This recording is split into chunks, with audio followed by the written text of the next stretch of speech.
Estamos no ar com mais um Mais Arquitetura Podcast. Ai, que delícia estar mais uma vez aqui com vocês, eu adoro. E eu tenho certeza que vocês estão adorando, né? Porque, gente, sempre essa mesa tá recheada de coisas incríveis que são contadas aqui. Histórias inspiradoras, momentos interessantes de cada um. Eu sempre falo que a gente traz aqui um pouco de tudo do profissional. Olha, antes de qualquer coisa, antes de dar realmente, contar para vocês quem é que está aqui, eu quero dar boas-vindas e que se você ainda não segue a gente lá no canal do YouTube, corre lá, por favor, se inscreva, dá um joinha, manda uma mensagem pra gente, conta quem que vocês querem ver aqui na mesa, o assunto dentro desse mundo da arquitetura que vocês querem falar, tá? Isso é sempre muito importante. Aliás, vocês aí são muito importantes pra gente, ok? Então, por favor. E nós estamos nesse cenário maravilhoso, que é o nosso patrocinador maior, que é Breton Santos e também a Kit em Santos. Essas duas lojas incríveis que estão sempre assim proporcionando esse cenário lindíssimo que a gente tem aqui sempre. Olha essa mesa, ninguém tem uma mesa de podcast igual a essa que eu tenho, tá, gente? Olha, babem, mas é assim mesmo. A gente, como eu disse, a gente sempre traz aqui histórias reais e inspiradoras de profissionais da área do design, da arquitetura. E hoje eu vou trazer uma pessoa muito querida que eu conheci há um tempo atrás. Eu ainda não era RP da Breton e eu fui como decoradora conhecer a fábrica da Breton, uma visita guiada com uma pessoa que me encantou. Não, acho que não foi não. Foi num evento na Breton que ela veio falar sobre o pós-Milão, né? Que é aquela feira tão bacana que a gente vai sempre para perceber as novas tendências. E ela veio contar como é que foi. E eu já me encantei pelo jeito de falar, pelo jeito de contar. E aí fui conhecendo, eu falei, não, gente, ela tem que vir aqui contar pra gente sobre essas coisas maravilhosas que ela cria. Então hoje eu vou trazer para vocês Carol Sugikawa. Seja muito bem-vinda. É assim que fala, pronuncia seu nome, não é? É assim mesmo, tá correto. Não, então tá ótimo. Carol, um prazer. Obrigada estar pelo aqui. convite, adorei. E é realmente como eu falei, você é uma querida, tem um jeito de falar que é muito gostoso. A gente não precisa muito para se encantar por esse mobiliário todo, né? Mas verdade. O jeito que você apresenta é sempre muito melhor, muito mais gostoso. Carol, você é arquiteta, designer de mobiliário, né? E que se destaca muito nesse universo, criando peças com muita bossa. Você tem um ziriguidum, sabe? Uma coisa assim, como é que é? Um borogodó, que é bom. Acho que você interpreta num meio onde nós vivemos uma vida diferenciada. E essa vida diferenciada que você enxerga, você passa para o seu mobiliário. É isso que eu percebo, sabe? A forma de você desenhar uma mesa para compor uma família, para compor amigos ali, né? A forma de você trazer estruturas para sofás, poltronas, é muito peculiar, é muito singular. Então, é muito bom, assim, ter pessoas que têm um olhar legal pela vida e transpassa isso ali para o que faz. Muito bom. Seja muito bem-vinda. Fiquei feliz com as palavras. Que isso, são verdadeiras. São verdadeiras. Carol, você sempre destaca a importância de história e propósito em cada criação.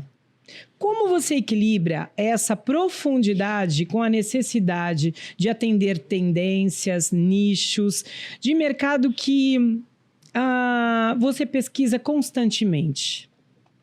Bom, maravilha. A minha produção de imobiliário, ela começa com esse desejo, essa pesquisa de tendência, que é um dos escopos meus aqui na Breton. Então, a gente pesquisa tendências em feiras internacionais, a gente tem entendido de como a casa brasileira e de como o morar brasileiro, ele foi mudando com o decorrer do tempo. A casa brasileira mudou muito em 10 anos. Então, a gente tem entendido como essa casa mudou, as necessidades das pessoas, e cada vez mais as minhas peças, elas passam por esse olhar, né? Um olhar de tendência. E, como você falou, as minhas peças têm uma relação muito forte com o storytelling. A primeira peça que eu desenhei para a Semana Criativa Tiradentes foi uma poltrona feita em pedra, que era um manifesto de gênero. E essa poltrona foi uma poltrona extremamente fotografada, todo mundo fez foto nessa poltrona. E parece que desde então as pessoas têm esse quê com as minhas peças. As pessoas adoram fazer fotos sentadas nas poltronas que eu desenho. Isso.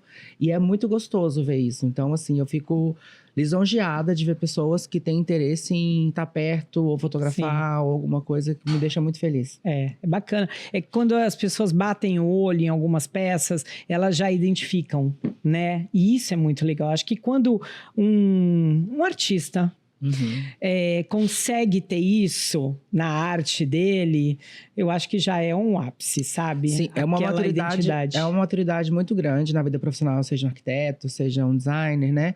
Quando essa obra desse artista, ele transcende a assinatura.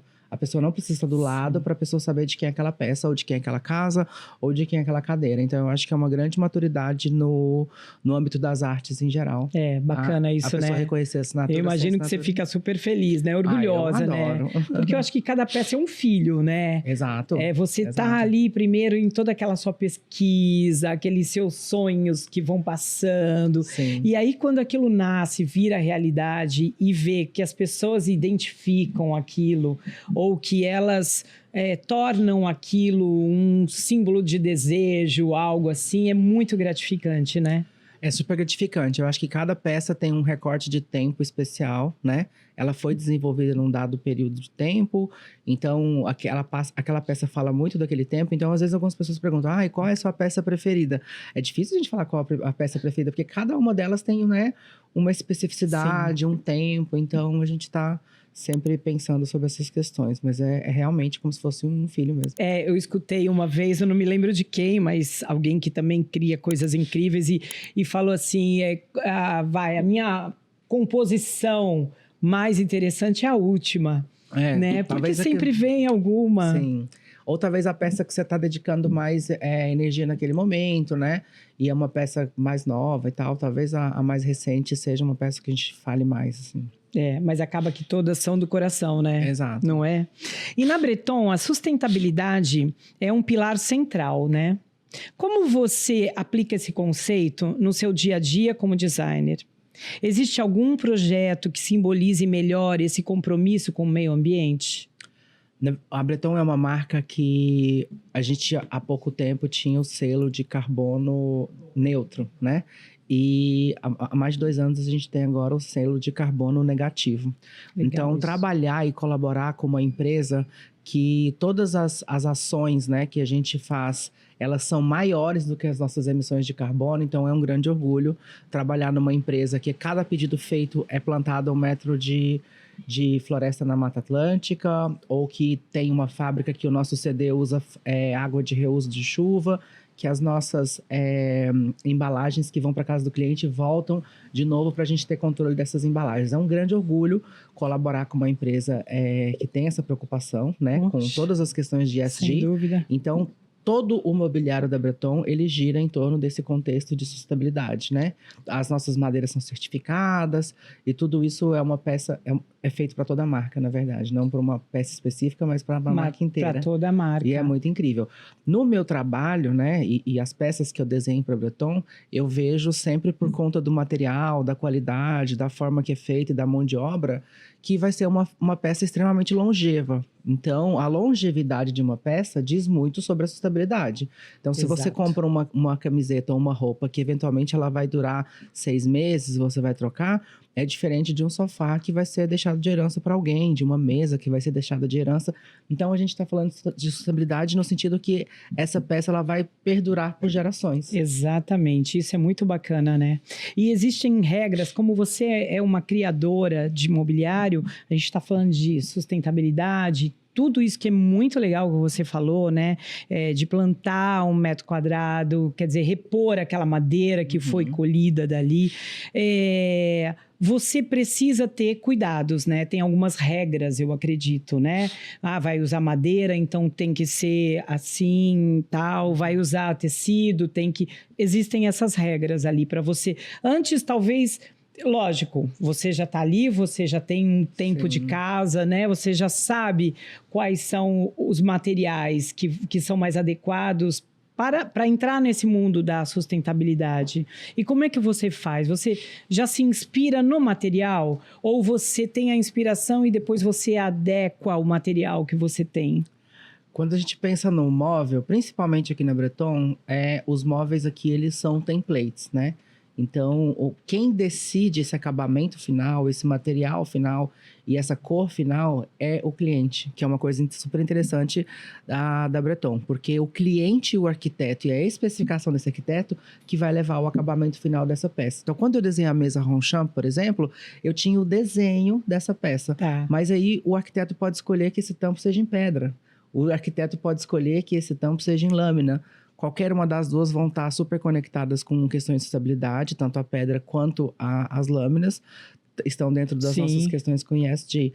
Mas o incrível é que quem dá esse gosto final para a peça é o cliente. O cliente acaba sendo seu sócio, né? Exato. É ali, ele vem... Colaborador na criação. Colaborador, exatamente. Ele pega aquele seu filho e veste ele de uma forma adequada para o gosto, para o projeto que ele quer, né? Pra coisa, tem gente que gosta muito de pedra, tem gente que já não, que acha uma coisa muito fria, que é a madeira para acolher. Cada um tem um perfil. E isso é legal, né?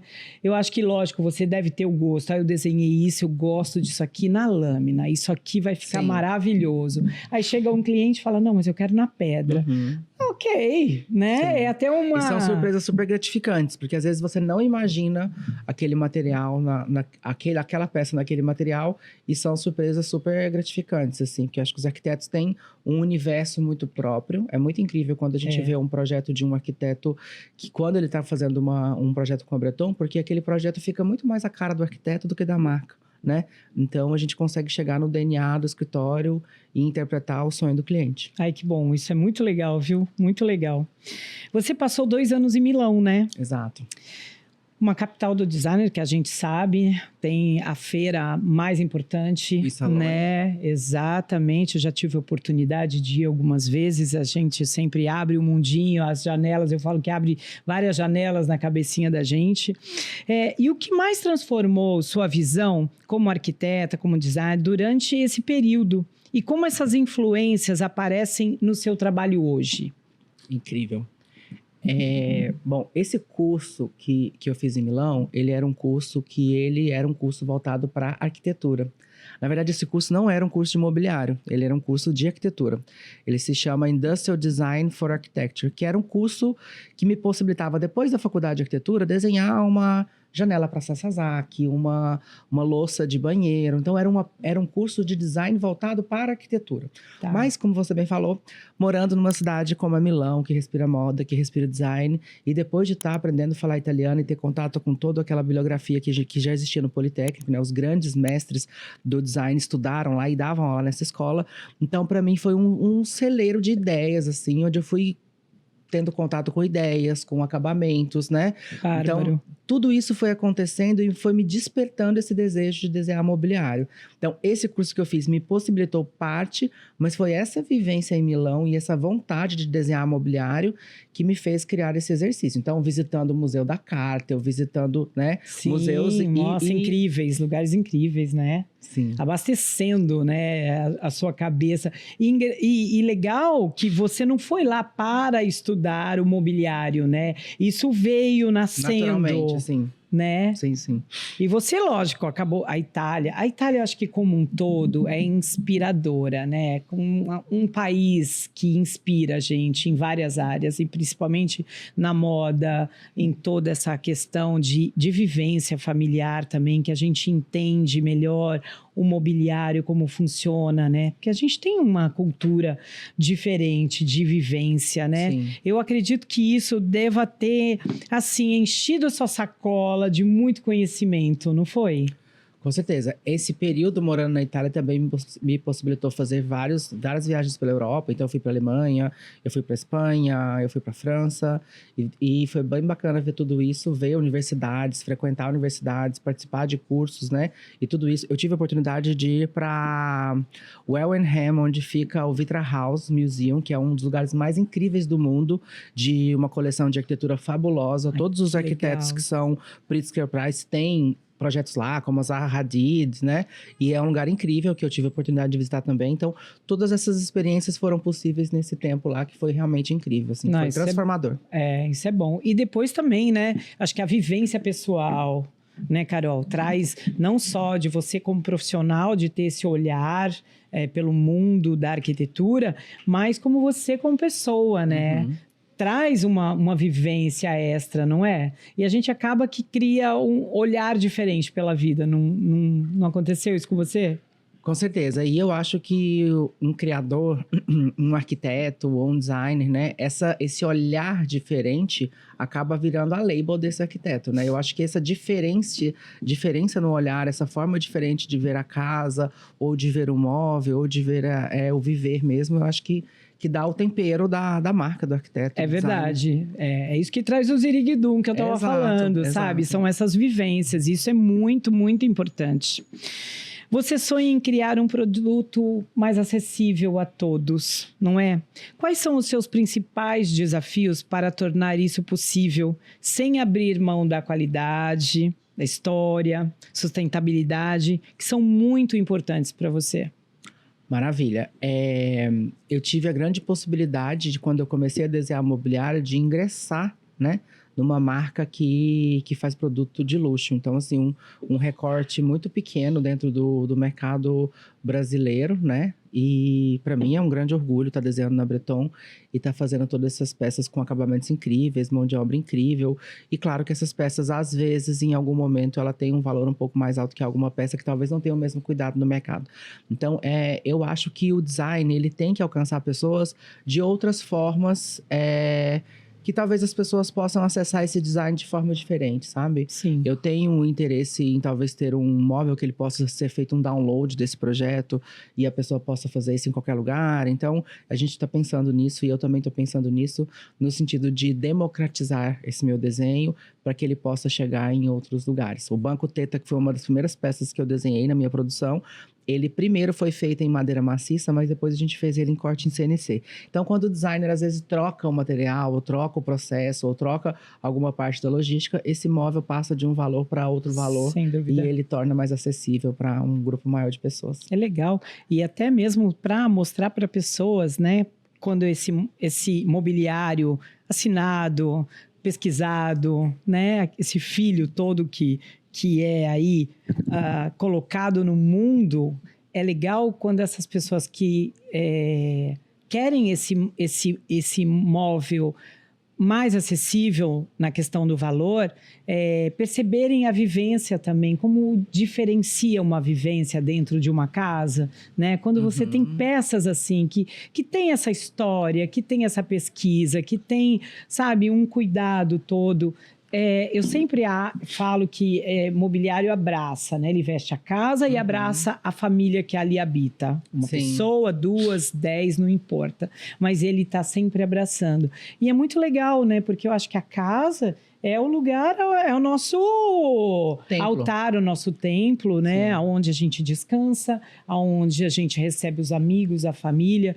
E quando a gente tem possibilidade de ter um mobiliário assim criado por um designer com uma história e é acessível, puxa, que bacana, né? Então, Sim. assim, todo mundo pode ter, quem tem para ter o de madeira maciça e aquele que quer mais acessível com um material menos nobre, mas, porém, ali uma peça linda. Isso é Sim. bem legal. Eu imagino que realmente é um sonho bacana porque você atinge Um grupo maior. um grupo maior, né? É um grupo maior. Isso é muito legal. Gostei. Isso é bacana. Muito bom. Como é que você acha que seu designer pode contribuir com um mundo mais sustentável? além de tudo isso, porque você já trabalha numa empresa que fala muito sobre sustentabilidade, né? Você tem essa noção, você já teve escolas aí, a gente está falando de um período que você passou no Velho Mundo, onde o Velho Mundo é muito focado também em sustentabilidade, em não desperdiçar as coisas, né? Coisa de país que já viveu por altos e baixos, e os baixos bem baixos, né? Como guerras, como terremotos horrorosos, enfim. Como é que é isso para você? Bom, eu acho que sempre quando a gente fala em questões de sustentabilidade, as pessoas estão sempre linkando a sustentabilidade à natureza de uma forma, a árvore, ou o lixo, ou o resíduo. É a primeira coisa que vem na cabeça de todo mundo. E uma das coisas muito importantes para a gente pensar na produção do design é quando a gente fala sobre capital humano. Que o capital humano ele é uma questão muito importante. Seja a pessoa que está desenhando, o que aquela pessoa representa, qual o recorte social daquela pessoa, qual a estética que aquela pessoa está propondo e também o giro que esse imóvel é feito, né? Na Breton a gente tem um super cuidado com a nossa equipe, com o nosso time. Você que visitou a fábrica percebeu que a nossa fábrica é uma fábrica extremamente feliz, que as pessoas lá trabalham com uma energia incrível e cuidar desse capital humano, né? Quando a gente fala em governança, quando o ESG, o G é de governança, falar de pessoas, né? Então eu acho super importante. E sempre que eu penso em sustentabilidade, eu penso o quão sustentável essa peça pode ser no sentido de quem está fazendo essa peça, para quem é essa peça e como esse giro é feito, se ele é gentil com as pessoas, né? Sim. E se tudo acontece de uma forma interessante, que é o mais bacana do processo. Eu acho que como você falou, né, da Fábrica Feliz, é exatamente isso. Eu tive a oportunidade de estar lá por 2 vezes e irei quantas me convidarem, porque a gente sente isso, sabe? Eu até fiz um vídeo e acabei ali na hora escrevendo um lugar mágico. É um momento que a gente realmente entra na fábrica. Então tem uma porta ali. Sim. E aí você sabe que depois na volta, com os arquitetos todos ali no carro, todos eles falaram, gente, aquela fábrica é mágica. Sim. E aí eu tinha... Gente, foi exatamente isso que eu escrevi ali, porque é isso. Quando a gente fala em fábrica, a gente pensa em bagunça, assim, né? Em bagunça, em sujeira, um lugar cheio de iluminação artificial, com muitas máquinas, com muito barulho. É um processo natural, porque quando a gente entra lá na Breton, é completamente diferente disso, né? Aquele jardim que vocês têm, inclusive, até para fazer teste de mobiliário externo, é incrível. E não é só porque é um teste ali porque tem um jardim dentro de uma fábrica, com piso-teto de vidro, onde entra uma luminosidade. Então, eu acho que tudo isso, como você falou, que a sustentabilidade não é só no lixo que a gente produz, enfim, que sempre é um pensamento mais raso, né? Que é o que mais se fala. O que vem primeiro na cabeça, exatamente, é o que vem primeiro. Mas essa questão da alegria, quando a gente vê até toda a parte de manufatura, as pessoas que estão trabalhando ali, fazendo processos incríveis com aqueles nós maravilhosos e sorrindo, feliz, porque um artesão, ele só é artesão porque ele ama o que faz. Sim. Não é verdade? Sim. Ninguém vai lá produzir aquilo que eles fazem, porque era o único trabalho que tinha. Não, eles gostam. Tem um eles dom, né? Tem exatamente. Uma dedicação de vida, assim. Os nossos meninos que fazem as nossas... toda a nossa área externa do Breton é feita manualmente, é uma manufatura linda e os pontos, os macramês, tudo que é feito lá é desenvolvido por eles mesmos. Então, eles propõem os pontos, cada um deles tem um tipo de ponto específico que eles gostam de fazer mais. E uma curiosidade incrível é que se a gente, por exemplo, faz um pedido de 10 cadeiras, uma pessoa faz as 10 cadeiras para aquele ponto não sair diferente. Sim. Então, é muito incrível esse processo. É verdade, porque cada um tem, né, essa coisa do ponto mais solto, do ponto mais apertado e realmente dá a diferença. Mas é incrível, acho que você tocou num ponto legal para a gente também, e vai uma inspiração para todo mundo, né? pensar um pouquinho além dessa sustentabilidade que a gente sempre fala, que são as coisas mais comuns que vêm, e pensar nessa forma de fazer, né? De gerar a simpatia, a afetividade, isso tudo conta. Porque, olha, pensa, a gente vai levar uma peça que teve todo esse processo seu de pesquisa e né? Demora um tempo, Sim, não é? com certeza. Para depois alguém ir lá produzir com aquela felicidade, num lugar limpo, num lugar claro, que entra luz, que tem planta e que tem todo esse cuidado também, né? Com a madeira que extrai, com o tecido que usa ali. Isso, meu, sério, eu sou fã. Eu sou muito fã. Fiquei mais fã ainda depois que eu fui nessas visitas guiadas contadas por você, porque você tem um pouco de um conto poético, sabe? É verdade, é um conto poético. Eu acho que as pessoas que gostam, as pessoas que se identificam com Breton, porque Breton ela tem um perfil de cliente. Inclusive, um perfil de arquitetos que trabalha com a Breton especifica isso. Quando isso acontece, é mágico, sabe? Porque a gente acaba que se sente com um pertencimento.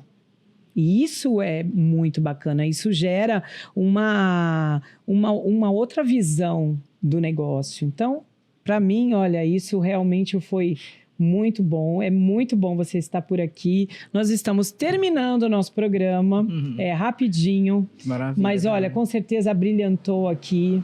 E eu acho que inspirou muita gente aí, né? A gente falando dessa sustentabilidade, de olhar para isso com mais calma, com mais leveza, que a sustentabilidade tá isso, tá? A gente colocar a mão em como que a gente faz aquilo, né? Então, colocar mais felicidade no que faz, não é? Colocar mais amor. Acho que isso é com tudo, né? A gente, no nosso trabalho, na nossa vida, não é? Eu acho que é isso mesmo. Eu acho que o trabalho de designer e arquitetura também, né? É um trabalho de grande dedicação, assim. A pessoa tem que ter uma dedicação muito grande e gostar muito do que faz.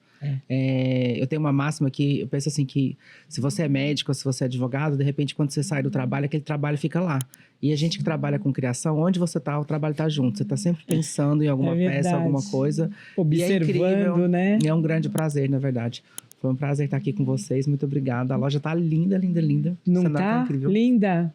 E a gente tá logo ali, tem peças dela. Exato. Eu coloquei esses dias na nossa página do Mais Arquitetura, no Instagram, algumas das suas peças. Depois eu vou até colocar um pouquinho mais, que agora que vocês já conhecem quem é a Carol, aí vocês vão ver o mobiliário que ela faz. Aliás, eu fiquei encantada com a mesa, e até que você me contou, para que não tenha uma cabeceira de uma única pessoa, e sim de um casal, né? Que ela consiga receber de uma outra forma, os amigos, a família. E eu gostei demais, eu já quero essa mesa na minha casa.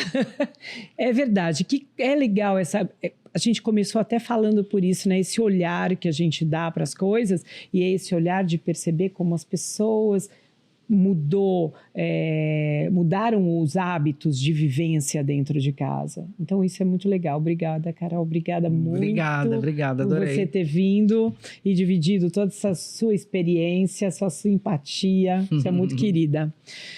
Gente, estamos terminando mais um Arquitetura Podcast. Eu fico sempre assim, com o coração apertadinho quando vai terminando, porque eu tenho vontade de ficar aqui, sempre o assunto é muito bom, eu tenho vontade de fazer mais perguntas, de que a pessoa conte as coisas dos projetos pessoais, dos projetos profissionais, e é muito bom. E aqui a intenção sempre é conectar vocês aos profissionais, conectar ao mundo deles, conhecer um pouquinho mais deles como pessoa e também levar informação e inspirar, porque eu tenho certeza que aqui é sempre muito inspirador a gente ouvir assuntos assim como a Carol explanou pra gente, contar um pouquinho de como é esse mundo mágico aí da criação.